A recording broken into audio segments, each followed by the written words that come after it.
오늘 에베소서 4장 25절에서 5장 2절까지 말씀을 가지고 그리스도의 사랑 안에서 행하라는 제목으로 함께 은혜 나누고자 합니다. 지난주 말씀에서는 진리의 말씀으로부터 오는 의로움과 거룩함으로 지음받은 새 사람을 입으라고 했습니다. 오늘 말씀은 이제 어떻게 새 사람을 입는지 구체적인 방법을 제시하고 있습니다. 옛사람은 자신의 육신의 탐욕을 채우기 위해 점점 더 강한 쾌락을 추구하는 사람이었습니다. 그러나 이제 그 옛사람을 완전히 벗어버리고 하나님의 형상을 입어야 하는 것입니다. 오늘 말씀을 통해서 우리는 어떻게 그 옛사람을 완전히 벗고 하나님의 형상을 입을지 알아보는 시간을 갖도록 하겠습니다. 첫 번째로 25절에서 27절은 마귀에게 틈을 주지 말라는 내용이 나옵니다. 4장 25절은 그러므로 라는 말로 시작합니다.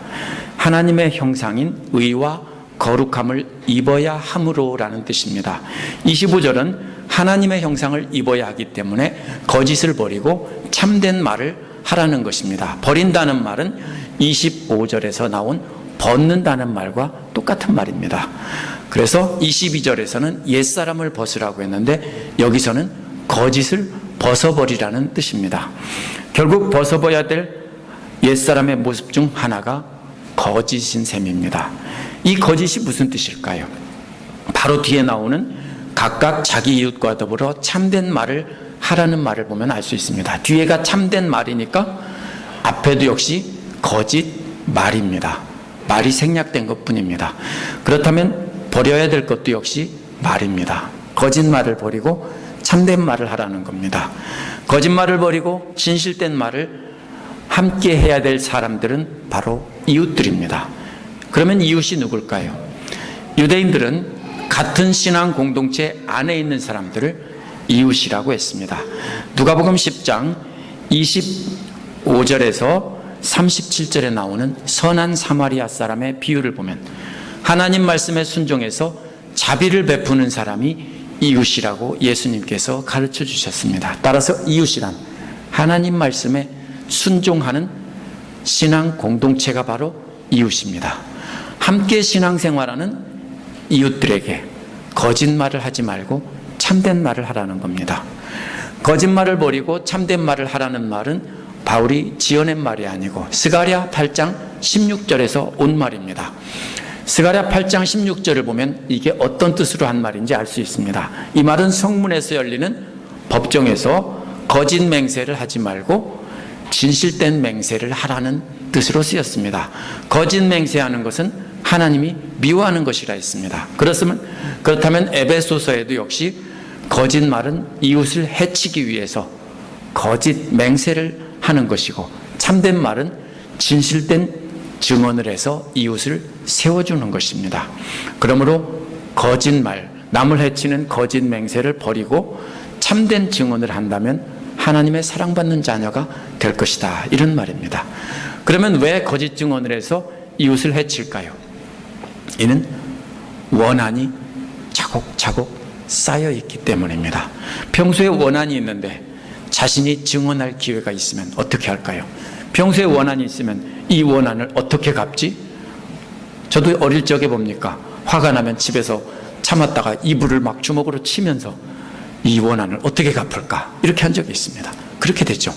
그렇게 하고 있다가 만약에 증언할 기회가 생겼습니다. 그러면 복수할 기회가 생겼다라고 하고 그런 경우에 거짓 증언을 하기가 쉽고 부풀려서 증언하기 쉽습니다. 그런데 바울은 그런 경우에 거짓 증언을 하지 말라는 겁니다. 미흡지만 미워도 다시 한번 거짓 증언하지 말라는 겁니다. 그러나 단순히 입을 다물고 참으면 된다는 뜻이 아닙니다.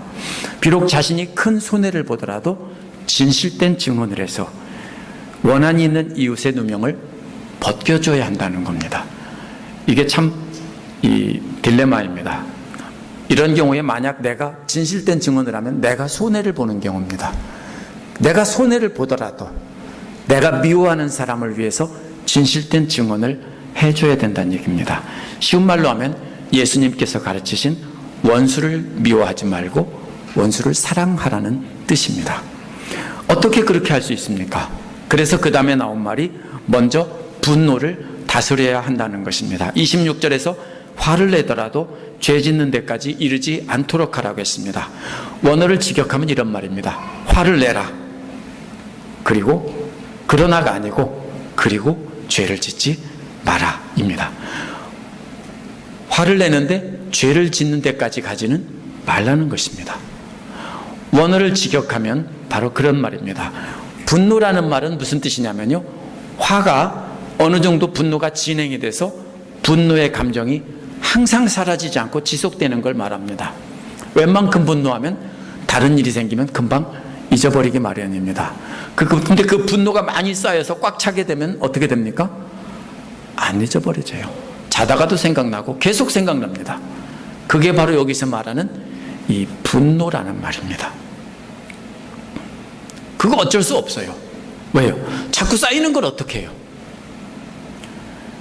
그렇지만 진짜 화를 내라고 하는 것이 아닙니다. 그렇게 된 상태까지 이른 상황에서라도 죄를 짓지는 말라는 것입니다. 뭐가 죄 짓는 겁니까? 분노에도 죄 짓지는 말라는 말도요, 성경에서 온 말입니다. 시편 4편 4절에서 온 것입니다. 이 말이 무슨 뜻인지 시편 4편 4절 전체를 보면 알 수 있습니다. 시편 4편 4절에는 분노해도 죄를 짓지 말라, 그 말에 이어지는 말은 자리에 누워서 심중에 말하고 잠잠할지어다 라고 했습니다. 분노의 감정이 사라질 때 죄를 짓지 말라는 것은 침대에 누워서 자기 마음속에만 말을 하고 그리고 평안해지면 조용히 잠자라, 이런 말입니다. 그렇다면 분노해도 죄를 짓지 말라는 것은 분노해도 그 분노를 터뜨리지 말라는 것입니다. 이웃에 대해 분노했을 때 보통 어떻게 됩니까? 계속 그 분노를 묵상하게 됩니다. 하나님 말씀이 묵상이 안 되고요, 계속 분노가 묵상이 돼요. 저 인간을 어떻게 하면 복수를 할고, 이렇게 계속 묵상을 하게 됩니다.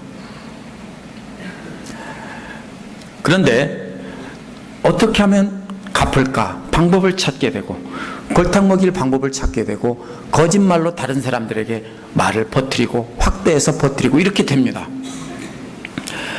그래서 결국 이웃이 억울한 고소를 당했을 때 기회라고 생각하고 거짓 고소를 하면 그것이 복수하는 한 방편이 됩니다. 또 어떻게 됩니까? 그러나 그것은 직접 터뜨리는 건 아닙니다. 그런데 여기서 분노를 터뜨리는 것은 직접 그 상대방에게 확 한번 해붙이는 겁니다.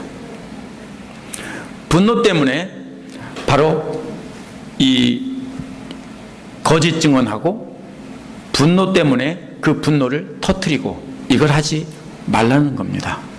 세상에서는 분노를 터뜨리는 것이 죄라고 하지 않습니다. 그런 경우에 뭐라고 합니까? 오히려 화끈하고 뒤끝이 없다라고 말을 합니다. 그러나 참 큰 오해입니다. 세상 사람들은 그거를 죄라고 하는 사람이 아무도 없어요. 근데 예수님은 산상수훈에서도 뭐라고 그랬어요? 분노하지 말라고 그랬어요. 성경은 분노를 터뜨리는 것 자체가 죄라는 것입니다. 분노를 터뜨려 놓고 그것이 정직하고 뒤끝없다고 말하면 안 됩니다. 왜? 그것은 죄이기 때문에. 세상 사람의 법에서는 죄가 아니지만 성경에서, 예수님 말씀에서는 분명히 죄입니다. 27절에 악마에게 틈을 주지 마십시오라고 했습니다. 분노를 겉으로 드러내면 그것이 악마에게 틈을 준다는 뜻입니다. 이 틈이라는 말은 장소라는 말입니다. 마음 안에 장소를 악마에게 내준다는 것입니다. 악마나 마귀라는 말은 그리스어로 디아볼로스입니다. 제가 여러 번 얘기했죠. 디아라는 말은 영어로도 비트윈이라는 말입니다. 발로스라는 말은 그 사이에 끼어들어서 이간질한다는 뜻입니다. 이 악마라는 말 자체가 중간에 끼어들어서 이간질한다는 뜻입니다. 그런데 두 사람 사이에 분노 때문에 공간이 생겼습니다. 그러면 누가 들어옵니까? 악마가 그 마음속에 들어와서 이간질한다는 뜻입니다. 이웃에 대한 분노를 말이나 행동으로 드러내면 그것은 악마를 자기 마음에 초대하는 것이라는 것입니다. 시원합니까? 해보셨어요? 확 터뜨렸을 때 시원합니까? 시원한 것 같지만 마음이 불편합니다. 왜 불편합니까? 악마를 마음에 초대했기 때문입니다. 그런데 원래 그 마음에 누가 있어요? 성령님이 계신 자리인데 악마를 초대했기 때문입니다. 그래서 악마의 놀이터로 만들었고 성령님은 떠나지는 않습니다. 그러나 약간 옆으로 한쪽으로 쭈그러져서 슬퍼하고 계시는 겁니다. 이게 성경에서 하는 말씀입니다. 그래서 이웃에게 직접 분노를 터뜨려서 5절에서는 이웃에게 분노 때문에 거짓 증언을 해서 해쳐도 안 되고, 또 26절에서는 이웃에게 분노해서 말로 확 퍼부어도 안 된다는 것입니다. 그렇게 하면 절대로 안 된다는 것입니다. 1세기 중반에서 2세기 초반에 쓰여진 The Shepherd of Hermas라는 그런 헐말스의 그 맨데이트라는 책이 있습니다. 굉장히 오래된 책입니다. 거의 신약 성경이 기록된 것과 불과 몇십 년이 안 되는 크리스찬이 쓴 책입니다. 이 글은 성경은 아니기 때문에 성경과 신학적으로 교리적으로 일치한다고 볼 수는 없습니다. 정확히 일치한다고는 볼 수 없습니다. 하지만 이 글은 오늘 말씀 26절 27절이 무슨 뜻인지 분명히 알 수 있습니다. 이 글은 코덱스 사이나이티커스라는 4세기 초기 사본에도 신약성경 안에 포함이 되어 있어요. 그렇다고 신약성경이라는 뜻은 아니에요. 그만큼 중요시해서 신약성경 안에 집어넣어서 이렇게 초기에는 읽었다라는 것입니다. 초기 기독교인들이 매우 중요하게 생각했던 글입니다. 이 내용은 고대 그리스어로 되어 있는데 한글로 된 번역을 찾을 수가 없어서 제가 한글로 번역했습니다. 영어로는 다른 데서 번역한 것을 가져왔고요. 이런 말입니다. 만약 심각한 분노가 마음에 들어온다면 민감한 성령님은 좁은 곳에 꽉 끼게 돼서 정결한 장소를 찾지 못하고 그곳으로부터 물러갈 장소를 찾으신다. 왜냐하면 심각한 분노에 의해 악한 영에게 밀려나서 성령님은 주를 섬길 장소를 잃게 된다. 성령님은 오래 참음 가운데 거하시지만 반대로 마귀는 심각한 분노 가운데 거하기 때문이다. 이게 셰퍼드 보허말스의 맨데이트라는 데 1세기 중반에 쓰여진 글입니다.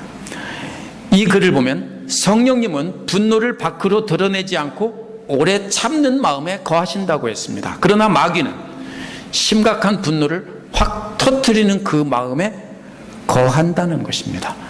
분노를 겉으로 드러내면 마귀가 거할 장소, 마귀의 놀이터를 제공하는 셈입니다. 분노로 마귀에게 놀이터를 제공하지 말라는 것에 관해서는 이 에베소서의 바울의 말과 이 셰퍼드 허말스의 글과 똑같습니다. 우리가 이웃에 대해 분노를 표출하면 성령님은 그 더러운 우리 마음에 거할 수가 없어요. 거하는데 그래서 한쪽 옆으로 웅크리고 계세요. 슬퍼하고 계세요. 대신에 마귀가 그 한가운데 자리 잡고 기뻐하고 놀고 있어요. 이것이 예수를 믿고 구원받은 사람들이지만 바로 이렇게 중심의 성령님을 모시고 살지 못하는 사람들은 그렇게 됩니다. 그러므로요, 오늘부터 절대로 남편에게도 확 소리 지르지 마시고 아내에게도 확 소리 지르지 마세요. 그러면 마귀의 놀이터입니다. 아니에요? 한번 생각해 보세요. 그렇게 하면 어떻게 돼요? 참으면 평화가 옵니다. 좀 있으면. 근데 한번 터뜨리면요, 시원한 것 같지만 심각한 후유증이 옵니다. 기도도 안 되고요, 은혜가 안 되고. 터뜨리지 말아야 돼요. 왜요? 마귀의 놀이터 만들어주는 겁니다. 저도 더 조심하겠습니다. 제가 제 아내에게 여간해서 분노를 안 터뜨리지만 앞으로는 더 안 터뜨리겠습니다. 제 아내에게 한번 물어보세요. 우리가 그렇게 살아야 됩니다. 그래서 두 번째로는 28절에서 30절에는 성령님을 슬프게 하지 말라는 말이 나옵니다. 갑자기 남편분들이나 아내분들이 빙그레 웃는 분들이 갑자기 눈에 띕니다. 서로 조심하시기 바랍니다. 예, 거짓 증거와 분노가 나오다가 28절에 갑자기 엉뚱한 내용이 나옵니다. 그래서 많은 학자들이 이 부분을 교훈을 일관성 없이 모아놓은 것이기 때문에 이렇게 일관성이 없다라고 해석을 합니다. 하지만 바울은 일관성이 없는 말을 이 말 하다가 저 말 하다가 한 적이 없습니다. 항상 앞에 말은 뒤에 말을 물고 들어가는 연결고리가 됩니다. 바울 서신은 꽉 연결이 되어 있어요. 근데 연결이 안 되죠. 도둑질하고 분노를 표출하지 말라는 것과 어떻게 연결이 됩니까? 바울은 정신없는 말을 하지 않고 있습니다. 왜냐하면 우리 주님께서 전한 말씀을 그대로 전하고 있기 때문입니다. 28절은 도둑질하는 사람은 다시는 도둑질하지 말라는 겁니다. 대신 그 손으로 선한 일을 열심히 해서 궁핍한 사람들에게 나눠줄 것이 있게 하라고 했습니다. 거짓 증거와 분노가 바로 이웃을 말이나 소리 질러서 해치는 것이라면 도둑질은 이웃에게 물질적으로 해치는 것입니다. 말로 해치면 그 다음에 뭘로 해칩니까? 물질로 피해를 끼치려고 합니다. 어떻게 해요? 괘씸한 놈 한번 보자고 밤에 가서 차를 모르는 척하고 송곳으로 쭉 긁고 지나가죠. 그렇죠? 그럴 수 있죠. 그런 것도 뭐예요? 결국은요? 도둑질이에요. 길가에다 못 뿌려놓고 펑크나라고 도둑질이에요. 결국은요. 이 도둑질은 단순히 남의 집에 들어가서 물건을 훔치는 것만 말하는 것이 아닙니다. 스스로 땀 흘려 일하지 않고 남에게 물질적인 피해를 끼치거나 그래서 자기가 이익을 얻거나 이익을 얻지 않거나 그것은 다 뭡니까? 도둑질입니다. 정당하지 못한 방법으로 이득을 보는 것도 다 도둑질입니다. 하나님 보시기에는. 그 반대말을 보면 그 의미가 분명합니다. 도둑질 대신에 반대로 하라는 게 뭡니까? 옳은 일을 자기 손으로 땀 흘려 일하라고 했습니다. 옳은 일을 자기 손으로 땀 흘려 일하라고 했기 때문에 그 반대는 뭡니까? 바로 남에게 피해를 끼치는 것입니다. 옳지 않은 방법으로 재산상 피해를 끼치는 것입니다. 말로 피해를 끼치는 것이나 재산상의 피해를 끼치는 것은 결국 같은 것입니다. 복수하는 거죠. 그래서 열심히 자기 손으로 일해서 대신 어떻게 합니까? 원수 갚는 대신에 나눠줄 물질을 갖고 있으라는 겁니다. 나눠주라고 안 했어요? 물질을 갖고 있을 수 있게 하라. 기회를 봐서 주게. 누구한테 줄까요? 그 다음 잘 보세요. 여기서 궁핍한 사람이 누굴까요? 단순히 가난한 사람들만이 아닙니다. 바울은 교회가 한 몸 되는 길을 말하고 있기 때문에 분명히 교회 안에 궁핍한 자들입니다. 물론 교회 안에 고아와 과부 같은 이들을 도우라는 말이 분명합니다. 이것이 1차적인 뜻입니다. 하지만 바울이 염두에 두고 있는 사람은 또 다른 사람들이 있습니다. 이 염두에 두고 있는 사람들은 바로 무엇을 보면 알 수 있냐면요. 궁핍한 사람이라는 말은 원문을 그대로 직역하면 쓸 것이 필요한 사람이란 뜻입니다. 쓸 것이라는 말입니다. 그냥 직역하면 쓸 것입니다. 이 필요한 사람이라는 말, 쓸 것이 필요한 사람이라는 말은 로마서 12장 13절에서 성도들이 쓸 것을 공급하라는 말에서 똑같이 나옵니다. 로마서에 쓸 것은 에베소에 필요한 사람들이라는 말과 똑같은 말입니다. 로마서의 성도라는 것은 복음을 가르치고 선포하는 예루살렘 교회에서 예수님의 복음을 듣고 배워서 온 세계 만방에 복음을 전하던 사람들을 보통 성도들이라고 바울은 불렀습니다. 항상은 아니지만 많은 경우에 그렇게 부른 경우가 많이 있었습니다. 그렇다면 여기서도 역시 그렇게 볼 수 있습니다. 로마서에서 바로 성도란 그런 사람입니다. 또 고린도후서 8장에서 9장에도 보면은 복음 전하는 자들에게 물질을 제공하라는 말을 길게 적고 있습니다. 따라서 바울이 염두에 두고 있는 또 다른 가난한 사람들은 복음을 선포하고 가르치는 일에만 전념하는 사람들입니다. 물론 고아와 과부가 있지만 이 사람들도 만약에 그렇게 하지 않으면 손으로 일을 해야 되기 때문에 복음 선포를 못하게 되기 때문입니다. 그래서 그런 사람들의 필요를 채워주라는 것입니다. 열심히 준비해서 갖고 있다가 그런 필요한 사람들에게 주라는 것입니다. 바울이 제법 부자들이 많이 있던 고린도 교회에서 텐트 만드는 일을 했습니다. 그것은 바로 손으로 일해서 필요한 사람들에게 주려는 것입니다. 그것은 뭡니까? 자기 자신도 필요한 사람이지만 사실 바울 자신은 누구한테 받냐면 마게도니아 성도들에게서 받았다라고 했어요. 또 이래서 뭡니까? 필요한 사람들에게 주고 가난한 사람들에게 주려고 텐트 만드는 일을 하면서 복음 선포를 했습니다. 그래서 제 손으로 이렇게 열심히 일을 해서 얻은 물질로 이렇게 나눠줄 것을 있게 하라, 이렇게 가지고 있게 하라는 것입니다. 그래서 필요한 사람을 도우라는 말은 물론 1차적으로는 가난한 믿음의 형제들을 도우라는 말입니다. 하지만 사도행전과 바울 서신을 비추어 볼 때 바울은 복음 전하는 자들을 늘 마음에 두고 있었습니다. 그들이 바로 세워져야 교회가 바로 세워지고 하나 될 수 있기 때문입니다. 29절에서 다시 행동에서 말로 돌아왔습니다. 또 일관성이 없어 보입니다. 만약 28절에 궁핍한 사람들을 복음 전하는 자들로 해석하지 않으면 29절은 외로운 섬 하나가 됩니다. 다시 또 연결고리가 끊어집니다. 29절은 반드시 28절과 이렇게 단단히 연결해서 생각해야 합니다. 29절은 부정적인 권면과 긍정적인 권면이 나옵니다. 부정적인 권면은 나쁜 말은 입 밖에 내지 말고 라고 했습니다. 나쁜 말이란 원래 고기나 생선이 썩어 냄새 나는 걸 말합니다. 특별히 고기도 고약한 냄새가 나지만 생선이 썩으면 진짜 고약한 냄새가 납니다. 바로 그 생선 썩는 냄새 같은 고약한 냄새 같은 말이 입 밖에 걸어 나오지 못하게 하라. 이게 원어의 그대로 뜻이에요. 그림 언어예요. 이 그 고약한 냄새 같은 말이 입 밖으로 걸어 나오지 못하게 하라. 냄새가 어떻게 걸어 나와요? 근데 냄새를 의인화해서 냄새 나는 말을 걸어 나오지 못하게 하라. 이렇게 했습니다. 그러면 29절과 28절이 어떻게 연결될까요?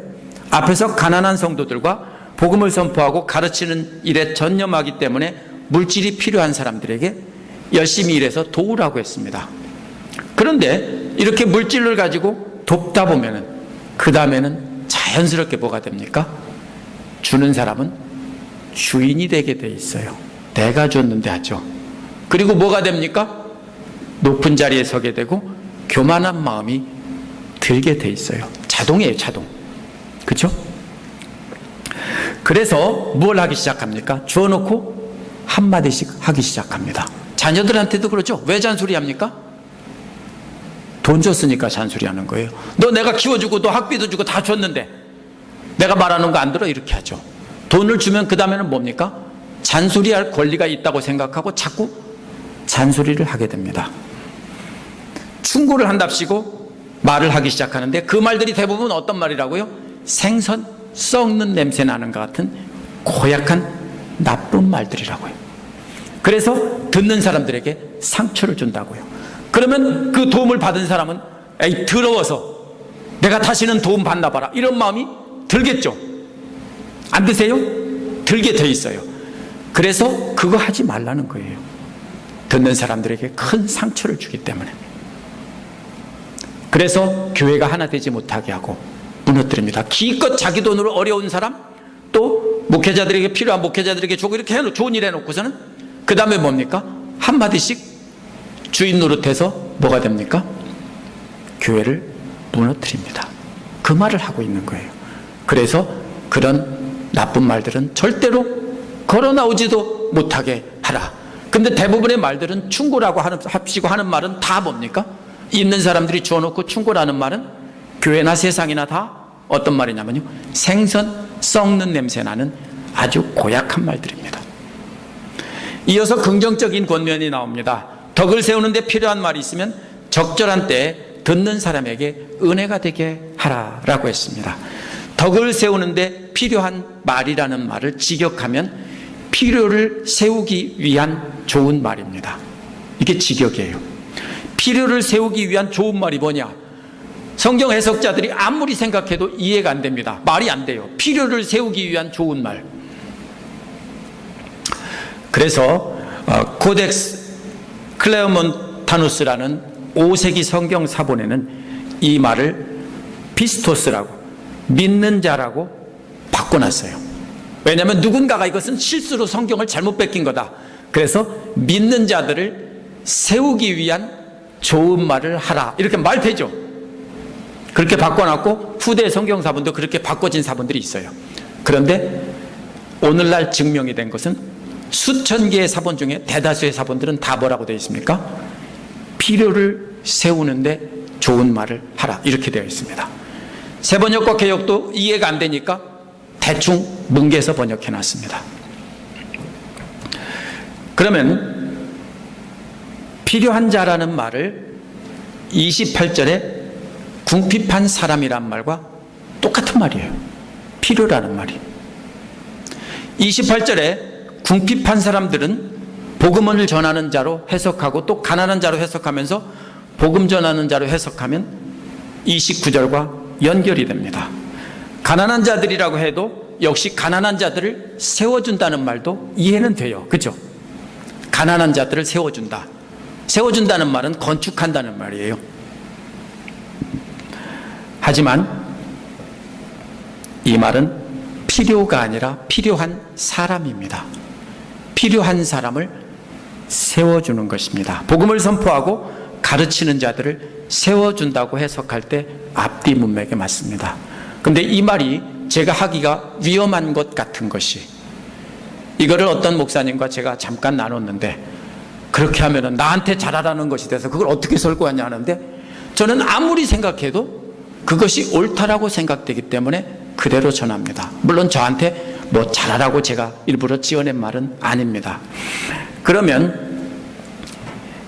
바로 무슨 뜻입니까? 앞에서 물질에 필요한 사람들에게 나눠줄 것이 있게 하라고 했고, 이제는 필요한 사람들에게 나눠주고서 한마디씩 해서 아프게 하지 말라고 했고, 그 다음에 대신에 그 필요한 사람들을 세워줄 수 있는 좋은 말을 하라고 해석을 하면 말이 됩니다. 이해가 되죠? 근데 이 좋은 말도 은혜가 되게 하라는 거예요. 은혜가 뭐예요? 선물이에요. 그럼 뭐예요? 어떤 말을 들었을 때 선물같이 느껴져요? 야, 너 그렇게 하면 안 돼. 너 왜 그렇게 살아? 선물이에요? 듣기 싫어요. 너 옷이 그게 뭐야? 선물이에요? 아니요. 너 똑바로 잘해. 그렇게 하면 돼? 선물이에요? 선물 아니에요. 선물이 뭐예요? 확 열었을 때 뭐예요? 와 하고 기분 좋은 게 선물이에요. 그러면 듣는 사람에게 은혜가 되게 하라는 것은요, 그 말을 들었을 때 듣는 사람이 웃음이 나오고 기뻐하고 좋아지는 말을 해야 돼요. 이게 무슨 뜻입니까? 말하라는 게 아니라 그런 말 별로 없어요. 그렇죠? 돈 줘놓고서 그 사람에게 말할 때 그런 말 하기가 쉽지 않아요. 좋은 말 한다고 해도 받은 사람은 상처를 가지고 있기 때문에 나는 없으니까 하고 상처를 받는데, 거기다가 좋은 말 한마디 한다고 해도 그게 다 뭡니까? 비수처럼 꽂힐 때가 많아요. 그래서 없는 사람들이 항상 뭡니까? 상처를 가지고 쏘는 거예요. 그래서 은혜가 안 돼요. 그러면 말 정말 조심하라는 거예요. 이 말이 무슨 뜻입니까? 본문에서는 돕기는 하되 함부로 말하지는 말라는 겁니다. 필요한 사람을 도왔으며 자기가 도왔으니 내가 그래도 너를 도왔는데 네가 나를 그렇게 할 수가 있어? 이렇게 함부로 하지 말라는 겁니다. 필요한 사람을 도왔으면 그 다음에는 하나님께 맡기고, 왜? 내가 하고 싶어서 한 게 아니라 원래 왼수거든요. 이 도운 사람들이 앞에서 말한 원수예요. 원수 같은 사람을 하라고 해서 억지로 줬는데, 내가 너한테 이렇게까지 했는데 그렇게 하지 말라는 거예요. 그냥 주워놓고 하나님께 맡기려고 잊어버리라는 거예요. 만약에 도왔으니까 너도 나한테 잘해야지 하면서 군림하려고 하면 도운 것에 대한 보상을 다 받았습니다. 하나님 앞에 가서 받을 것이 아무것도 없습니다. 제 말이 아니고 성경의 가르침입니다. 30절에서 하나님의 성령을 슬프게 하지 말라는 말은 27절에서 마귀에게 놀이터를 만들지 말라는 말과 딱 연결되는 말입니다. 복음을 전하는 자들을 물질로 도와주고 충고를 한답시고 입에서 생선 썩는 냄새나는 악취가 나오는 말을 하거나 세워준답시고, 원래 세워주는 거예요. 그렇죠? 목회자도 세운다고 하고 지도자도 세운다고 하고 안수 집사님도 세운다고 하죠. 원래는 아니에요. 다 누구나 다. 아세요? 아닌데 그 자리에 세워놓고 계속 세워주면서 격려하고 그러다 보니까 서는 거예요. 그런데 그렇게 기껏 세워줘 놓고 물질로 봉사하고 여러 가지로 세워줘 놓고서는 뭡니까? 말로 다 까먹으면 꽝이라고요. 그래서 그렇게 하지 말라는 겁니다. 그렇게 하면 성령님께서 우리 마음에 한 가운데 계시지 못하고 한쪽으로 밀려나서 슬퍼하는 겁니다. 아세요? 교회를 나오시다가 안 나오는 분들, 수십 년 전에 안 나오는 분들, 몇 년 전에 안 나오는 분들, 지금도 안 나오는 분들이 왜 안 나오는지 아세요? 한마디 해서 그래요. 누구 말인지는 몰라도요, 한마디를 했기 때문에 그래요. 누군가가. 그래서 이제부터는 미국 교회 간다. 우리 교회만이 아니에요. 목사님들 만나서 얘기하면요, 전 미주 남침류의 한인총에 있는 모든 교회들이 다 그래요. 그래서 미국 교회 간다. 왜 가는지 아세요? 은혜스러워서 가는 게 아니에요. 숨으려고 가는 거예요. 미국 교회 가면 아무도 간섭 안 하잖아요. 한국 사람들의 문제가 뭐예요? 남 일을 내 일처럼 자꾸 간섭해요. 너 왜 이렇게 살아? 너 왜 저렇게 살아? 이렇게 하면서 말을 하면은 그 다음엔 듣기 싫으니까, 상처가 되니까, 빗으로 꽂히니까 안 나오는 거예요. 그러면요, 교회를 무너뜨리는 거예요. 나는 좋은 뜻을 했어요. 근데 받는 사람들한테는 선물이 아니라 비수가 돼요. 그래서 하지 말라는 거예요. 해도 받았을 때 이건 참 이 말을 해주면 좋을 거야, 그 말만 하라는 거예요. 왜요? 교회 전체가 화합해서 하나 되게 하기 위해서입니다. 그러면 왜 그렇게 합니까? 하나님이 성령 안에서 에베소 성도들에게 이미 도장을 찍어 놨다고요. 왜 이런 말을 합니까? 성령이 한쪽으로 밀려나서 슬퍼하신다고 하니까 혹시 성령님이 떠나면 어떻게 하나 걱정하시기 때문에, 걱정하는 사람이 있기 때문에 이 말을 했어요. 아니야, 그건 아니야. 성령님께서 도장 찍어놨어. 구원날짜를 도장 찍어놔서 성령님께서 떠나지는 않으세요. 근데 어떻게 하세요? 슬퍼하세요. 그리고 누가 판을 쳐요? 마귀가 판을 치게 돼요, 그 마음에서. 그래서 성령님께서 슬퍼하시면서 우리를 위해서 간구하세요.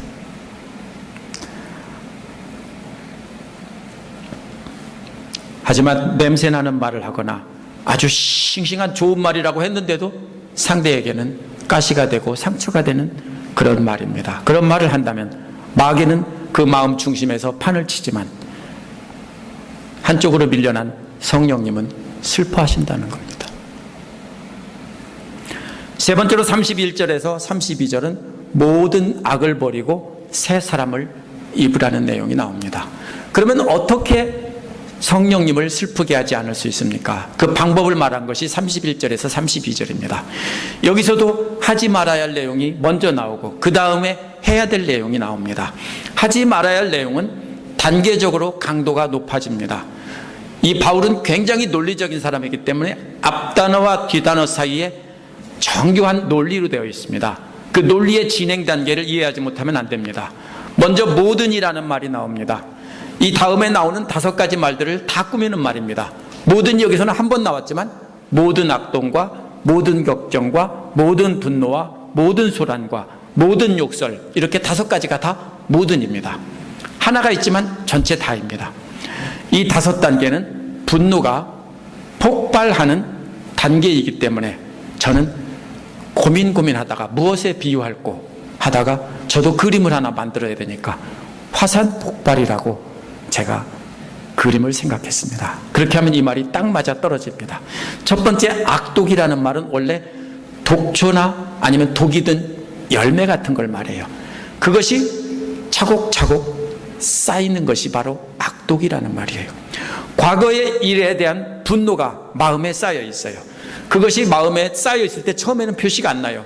근데 그것이 많이 쌓여 있으니까 차곡차곡 쌓이는 것입니다. 이때는 아무 표시가 안 납니다. 왜 어릴 적에 그런 분노가 이런 게 많이 받은 사람들은 오늘날도 분노를 자꾸 표출하냐면요, 그게 쌓여 있어서 그래요. 차곡차곡 쌓여 있는 것이 첫 번째 단계입니다. 그래서 점점 어떻게 됩니까? 그 독의 수치가 높아져 갑니다. 두 번째는 격정이라는 말은 악독이 이제는 꽉 차서 조금씩 분출하는 단계입니다. 그런데 화산 폭발 처음에 어떻게 되는지 아세요? 가스가 먼저 나와요. 재가 나오고 가스가 나오고 연기가 나오면서 조금씩 징조를 보이기 시작해요. 그러나 이때의 분출은 확 터지지 않아요. 조금 터졌다 멈췄다 조금 나오다 멈췄다 이렇게 합니다. 바로 그러한 단계가 바로 격정입니다. 왜? 주체하고 그것을 억눌러서 폭발시키지 않으려고 하는데 나도 모르게 자꾸 조금씩 터져 나옵니다.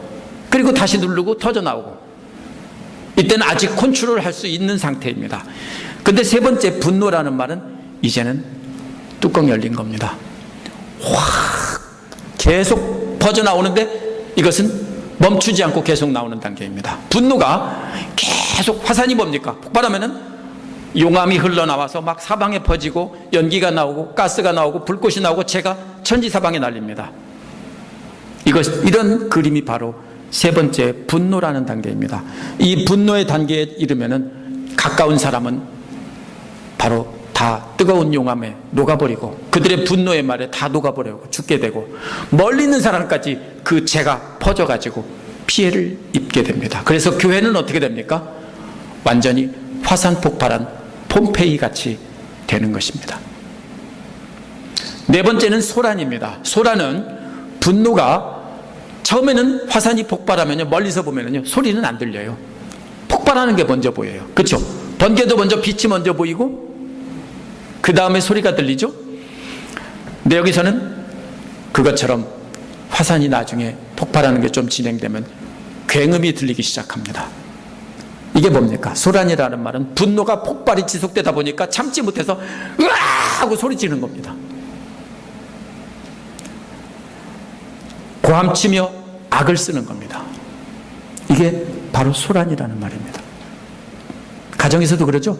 처음에는 참으려고 하다가 부부간에도 뭐가 쌓이면은 처음에는 조금씩 나오다가 그 다음에는 확 폭발해서 으아 하고 소리 지르게 되죠. 어떤 이런 교회를 제가 5년 동안 참고 다녀본 적이 있는데요, 분노가 폭발하니까요, 예배 시간에도 장로님들이 올라가서 목사님 멱살 잡고 너희 쉽게 내려와고 잡아당기는 교회를 제가 5년 동안 참고 견디면서 다녔어요. 3년 다니다가 그런 교회도 지구상에 있어요. 왜요? 그분들이 왜요? 분노가 막 쌓여서 교회 안에서 터져 나오는 거예요. 왜? 서로 주인 노릇하려고 하다 보니까 분노가 쌓이는 거예요. 그러다가 폭발하는 거예요. 다섯 번째는 욕설입니다. 더 나간 게 또 있냐고요? 또 있어요. 근데 소리 지르다가 안 되면은 마지막에는 뭐 합니까? 저주를 하죠. 이게 하나님을 두고 저주할 때 쓰는 블래스펌이라는 말이에요. 영어에. 그 말이 여기서 나온 말입니다. 분노가 폭발해서 고래고래 악을 쓰다 보면 마지막에는 하나님에 두고 저주하고 욕을 퍼붓는 것입니다. 그 마지막 단계는 주변 사람들에게 가장 치명적인 피해를 줍니다. 그래서 모든 것 다 죽게 합니다. 그러면 그 교회는 뭐가 됩니까? 이제는 초토화되고 그 교회는 지구상에서 사라지는 겁니다. 그렇게 사라지는 교회가 있을까요? 많아요. 그게 어디서 와요? 성도들끼리 작은 분노를 표출하는 데서 그렇게 온다라는 거예요. 바울이 지금 이렇게 5단계의 그림 언어로 말을 하고 있어요.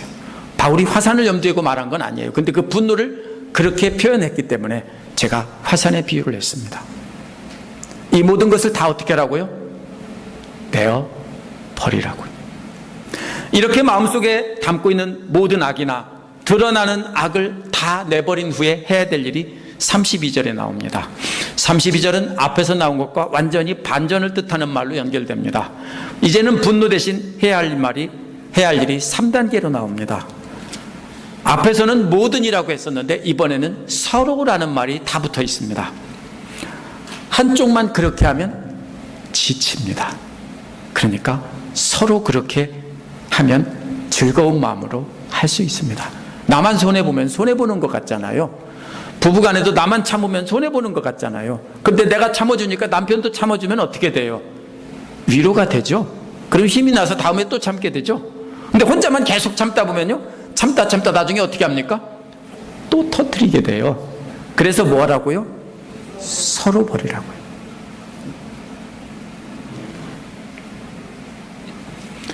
첫 번째는 서로 친절히 대하며입니다. 자신에게 해를 끼친 원수 같은 성도들에게 친절하게 대하라는 것입니다. 그런데 내가 원수 삼고 있는 사람도 내가 원수라고 생각했는데 그 상대도 역시 그럴 때는 나를 원수라고 생각합니다. 대개 그런 경우는 없어요. 나는 원수라고 생각하는데 내가 친절하게 잘하는 척해서 상대가 모르고 나를 좋아하는 줄 알고 친절하게 한다. 그런 거 없어요. 왜요? 사람 마음은 다 통하게 마련이에요. 그렇죠? 서로 이렇게 원수 삼게 돼요.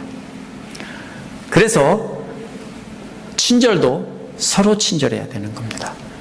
이것을 마음속에서 우러나와서 하라는 뜻이 아니에요. 이것은 어떤 것이냐면 속으로는 죽이고 싶도록 미운 마음이 들더라도 그것을 참으면서 씩 웃으면서 억지로 친절을 베풀라는 거예요. 이게 친절의 1단계예요. 위선이라고요? 나는 그렇게 못한다고요? 있는 대로 그냥 확 해버리겠다고요? 아니에요. 그건 위선이 아니에요. 위선이란 뭡니까? 겉으로는 웃고 뒤돌아가서 뒤통수 치면 위선인데요, 죽이고 싶지만 참으면서 웃으면서 그걸 누르면은, 그리고 실제로 끝까지 참으면 그것은 위선이 아니에요. 그걸 해보라는 거예요. 두 번째는 불쌍히 여기며인데요, 맨 앞에 서로라는 말이 붙어있기 때문에 서로 불쌍히 여기라는 것입니다. 서로 불쌍히 여기라는 말에서 불쌍히 여긴다는 말은요, 좋은 내장이라는 뜻이에요. 이게 그릇이라는 뜻도 되고요, 내장이라는 뜻도 돼요. 좋은 내장. 뭐예요? 우리말하고 어쩌면 똑같아요. 저 사람은 속도 좋아. 그렇죠? 좋은 내장, 좋은 속, 이런 말이에요. 이게 뭐예요? 어떤 때 속도 좋다라고 해요? 어떤 때 좋은 내장 가졌다고 그래요? 자기한테 해치는 사람에게 친절하게 하면은 그런 사람을 뭐라고 그래요? 속도 좋다라고 그래요. 이 말은요, 원수를 마음속 깊이 진짜로 사랑하게 되는 단계예요. 그러면 좋은 속을 가졌다고 하나님께서 보시는 거예요. 너는 속도 좋구나. 성령님께서 기뻐하시는 거예요. 이게 어떤 마음입니까? 진짜로 불쌍히 여기는 겁니다. 처음에는 억지로 참고 잘했는데 그 다음에는 속이 좋아져요. 내장이 좋아져요. 그래서 불편한 마음이 사라지고 대신에 뭐가 생겨요?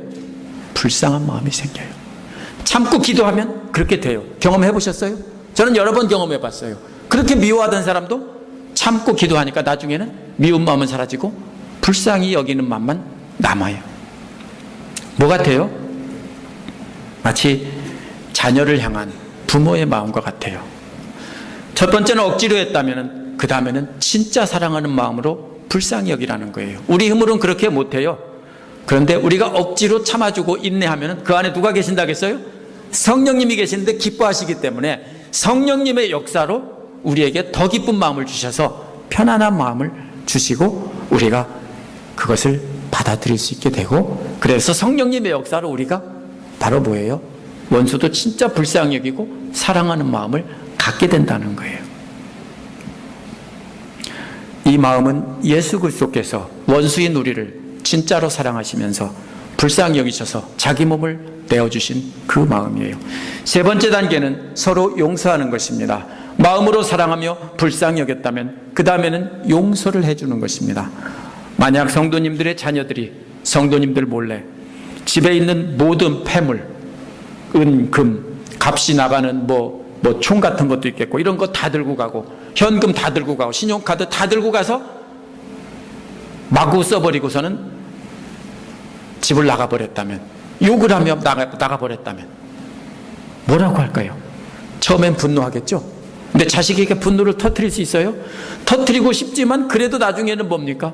어디 가서 죽었나 살았나 걱정하지 않겠어요? 이게 바로 부모의 마음이에요. 그러면서 시간이 지나면 뭐예요? 미운 마음보다 자꾸 무슨 마음이 들어요? 불쌍히 여기는 마음이 들어요.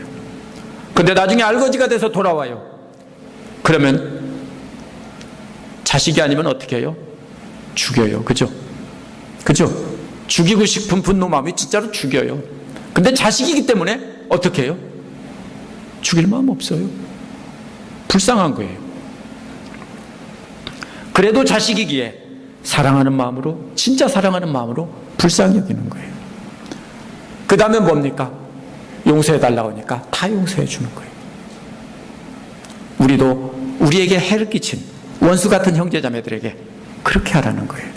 빌립보서 2장 5절에서 11절에서 바울은 이 마음이 곧 예수 그리스도의 마음이라고 했습니다.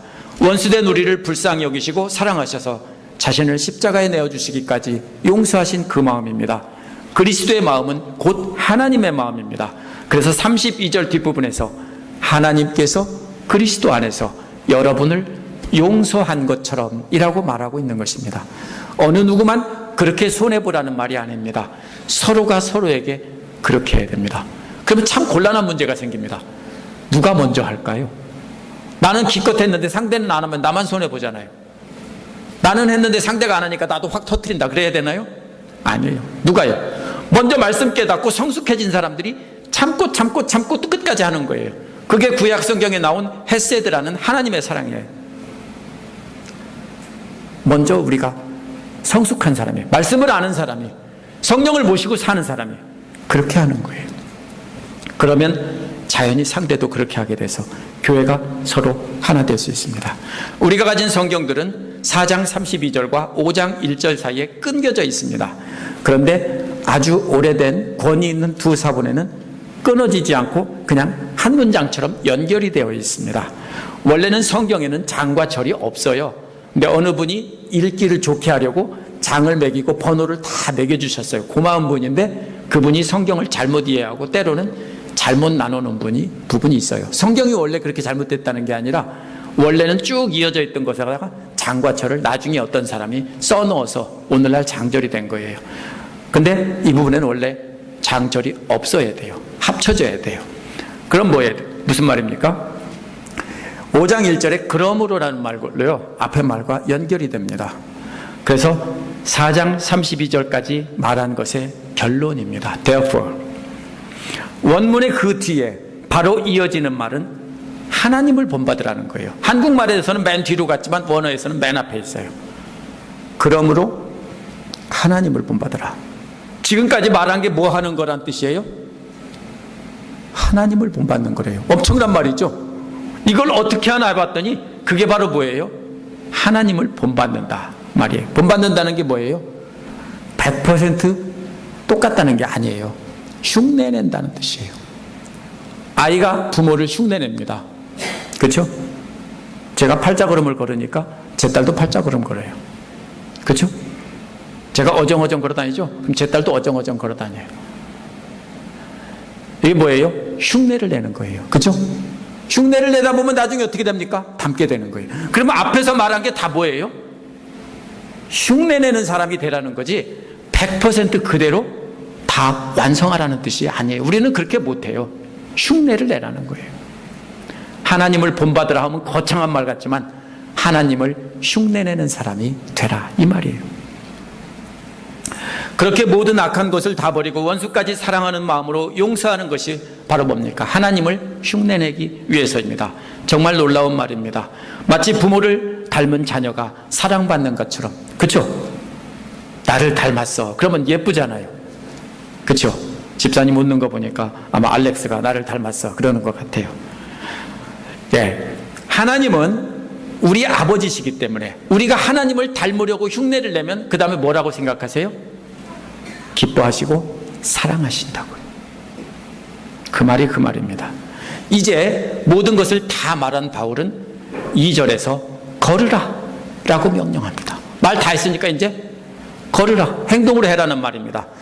2절 끝에 살아가라는 말이 바로 걸으라는 말인데 원어에서는 맨 앞에 나옵니다. 그런데 사랑의 길 위를 걸으라, 지금까지 말한 그 길을 걸으라고 하지 않고요, 사랑 안에서 걸으라고 했습니다.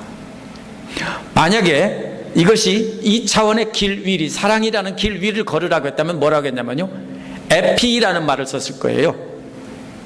그리스어로 에피라는 말을 썼을 거예요. 근데 이것은 뭐냐면요, N이라는 말을 썼어요. N은 뭐냐면요, 3차원의 세계예요. 바닥이 아니라 위아래 다 감싸진 거예요. 그러면 이게 무슨 말이냐면, 우리는 그냥 사랑 안에서 걸으라 하면 사랑 안에서, 그냥 범위 안에서, 이 뜻이 아니에요. 3차원 입체 공간이에요. 사랑 안에 완전히 사로잡혀서 걸으라는 말이에요. 그 사랑은 그리스도께서 우리를 사랑하신 것처럼 그렇게 사랑하는 것입니다.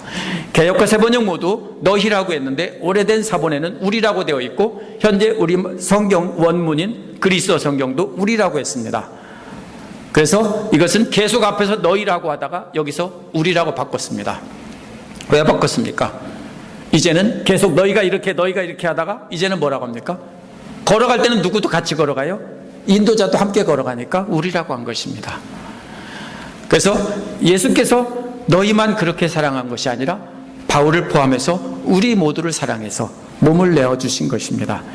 예수님은 자기 몸을 향기로운 예물과 제물로 드렸다라고 했습니다. 예물은요, 곡식으로 드리는 제사고요, 제물은 짐승을 잡아서 드리는 제사예요. 그럼 뭐예요? 이 두 가지 다 합치면 구약의 모든 종류의 제사라는 뜻이에요. 그러면 뭐예요? 예수님 자신이 모든 제사가 되셨다고요. 이제 더 이상 곡식을 태워드리거나 짐승을 태워서 드릴 필요가 없다라는 뜻이에요. 이제 예수님은 모든 제사를 자기 몸으로 완성하셨다는 겁니다. 그 제사는 하나님 기뻐하시는 향기로운 제사입니다. 곡식을 태울 때, 고기를 태울 때 좋은 냄새가 나죠? 그것을 뭐라고 합니까? 하나님 기뻐 받으시는 향기로운 제물이다. 구약에서 이렇게 표현해요. 물론 상징적인 거예요. 하나님이 고기 냄새 좋아한다는 뜻이 아니에요. 그렇다면 우리 모두가 예수님을 따라서 자기 자신을 태워서 제물로 드리면, 나는 죽고 없어지면, 그러면 그 향기가 하나님 앞에 향기로운 제물이 된다고요. 이렇게 지금까지 하는 것이 전부 뭡니까? 우리가 향기로운 제물이 되는 거예요. 오늘 말의 핵심은 뭡니까? 말씀의 핵심은 말입니다. 말. 교회를 그리스도의 몸 되게 하는, 바로 한 몸 되게 하는 길은 남을 헐뜯고 해치고 이간질하는 모든 말을 다 버리라는 것입니다. 나에게 해를 끼친 원수 같은 사람들에게 분노가 불릴듯이 일어나도 모두 다 버리라는 겁니다. 다 버려야 될 건 말입니다. 행동도 물론 나오지만 그것은 조금 더 이제 구체적으로 설명하기 위해서, 모든 걸 버리라고 하기 위해서 그렇게 한 것이고요. 말입니다. 만약 아직도 이웃을 헐뜯고 이웃의 과거의 잘못을 드러내고 성도 사이에 이관질한다면 무슨 말입니까? 성령이 계시긴 계시는데 어떤 상태입니까? 한쪽으로 밀려나 있고 그 가운데 누가 있어요? 마귀가 주인 노릇하고 있다라는 뜻입니다. 만약 지금 이 시간 그렇게 과거의 남의 잘못이나 남의 흉을 보고 허물을 뜯고 계속 남에게 피해를 끼치고 공동체를 이간질시키는 분이 계시다면 자신을 볼 줄 알아야 됩니다. 성령께서 계시긴 계신데 한쪽 옆으로 밀려있고 그 중심에 누가 있어요? 마귀가 주인 노릇하고 있다는 겁니다. 그래서 슬퍼하시는 단계입니다. 그 마음은 마귀의 놀이터로 내어주었기 때문에 교회 안에서 마귀의 종노릇하게 되어 있습니다. 그거 당장 버리셔야 합니다. 나쁜 말은 다 버리고 열심히 일해서 물질로 교회를 세워야 된다고 했습니다. 하지만 물질을 많이 드리는 분들이 정말 조심해야 될 게 있습니다. 함정에 빠집니다. 물질을 많이 들여놓고 열심히 하다 보면 자연히 내가 헌금해서 이 교회를 다 꾸려가지, 내가 없으면 우리 교회는 무너질 거야, 이렇게 생각을 하게 됩니다. 그리고 더 나아가서는 주인 노릇하려고 합니다. 내가 이렇게 많은 부분을 드렸으니 이 교회는 내 거야. 세상 논리로는 맞아요. 그렇죠? 회사에 가장 많이 투자하면 그 사람이 주인이에요. 주인 노릇할 수 있어요. 근데 교회는 다 들여놓고 종 노릇하는 곳이에요. 주인 노릇하면 안 된다는 거예요. 이렇게 하면 그 다음에 물질을 드렸으니까 내 말을 들으라고 함부로 사람들에게 말을 하게 됩니다. 그래서 사람들을 흔들어 놓고 가난한 사람들을 아프게 하고 교회를 섬기는 사람들을 흔들어 놓으면 교회를 망하게 하는 것이고 성령님을 슬프게 하는 것입니다. 물론 성도님들도 에베소 성도들처럼 마지막 때에 구원해 주시기 위해서 도장을 찍어 주신 것은 사실입니다. 그러니 더더욱 하나님을 닮아서 하나님을 기쁘게 하는 삶을 살아야 합니다. 하지만 그렇게 하는 것이 쉽지는 않습니다. 그래서 바울도 예수님께서 자신을 예물과 제물로 드렸다고 했습니다. 하나님께 드리는 모든 제물이 되셨다는 뜻입니다. 그렇다면 우리도 우리 자신을 불살라서 제물로 드려야 합니다. 우리 자신의 성질, 자아, 이 모든 것은 다 불태워서 제물로 드려야 됩니다. 그렇게 하는 것은 우리 자신이 사라지게 해야만, 그래야 주님의 교회가 하나 되는 일에 우리 자신을 제물로 드려서 그것이 바로 하나님을 흉내내는 길이고 그리스도의 사랑 안에 감싸여서 걷는 길입니다. 우리 함께 기도하시겠습니다.